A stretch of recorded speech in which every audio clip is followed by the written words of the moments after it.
देरों के लिए। चलिए आगे बढ़ते हैं खबरों में। दिशा पाटनी के घर फायरिंग का केस, शूटर्स का नया वीडियो भी सामने आया है। 4 शूटर पेट्रोल पंप पर नजर आए। फायरिंग में 5 बदमाश शामिल थे। 2 बदमाशों को पुलिस ने हालांकि ढेर कर दिया।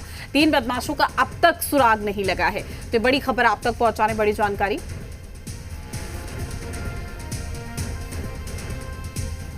तो 2 बदमाशों को पुलिस ने ढेर किया, एनकाउंटर किया है। 3 बदमाशों का अब तक सुराग नहीं मिला है।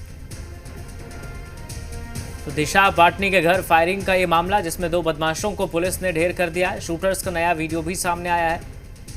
4 शूटर्स पेट्रोल पंप पर नजर आए। फायरिंग में 5 बदमाश शामिल थे। 2 ढेर हो गए हैं। 3 का सुराग अब तक नहीं लगा है।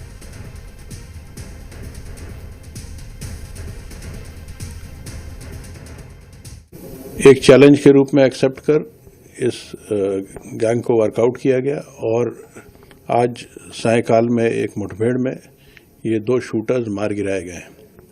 इसमें रविंद्र का आपराधिक इतिहास अच्छा खासा है। इसके द्वारा पुलिस पर भी पूर्व में फायरिंग की गई है, जिसमें हरियाणा पुलिस का एक कांस्टेबल की छाती में गोली लगी थी।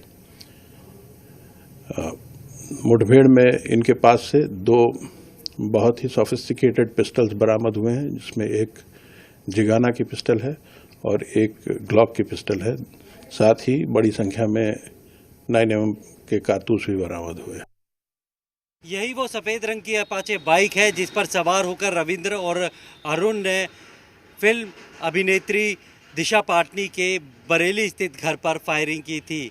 इसी बाइक पर ये दोनों रेकी करने भी गए थे और 12 सितंबर को दिशा पाटनी के घर पर कई राउंड फायरिंग की गई थी और इसी बाइक पर बैठकर वो कई जगहों पर घूम रहे थे। सीसीटीवी फुटेज में सफ़ेद रंग की ये बाइक भी आई थी।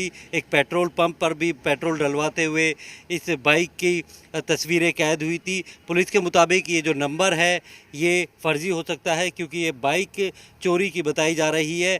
और इस फायरिंग करने के बाद रविंद्र और अरुण इसी बाइक पर सवार होकर काफ़ी दूर निकले थे। अलग अलग रास्तों पर इनको ट्रैक करने के लिए यूपी पुलिस ने करीब 2500 से ज़्यादा सीसीटीवी फुटेज खंगाले थे और उसके आधार पर ही जब इनकी लोकेशन गाज़ियाबाद के ट्रॉनिका सिटी की तरफ दिखी तो उसके बाद एक जॉइंट ऑपरेशन किया गया, जिसमें दिल्ली पुलिस की स्पेशल सेल की काउंटर इंटेलिजेंट, साथ में यूपी एसटीएफ और हरियाणा एसटीएफ थे।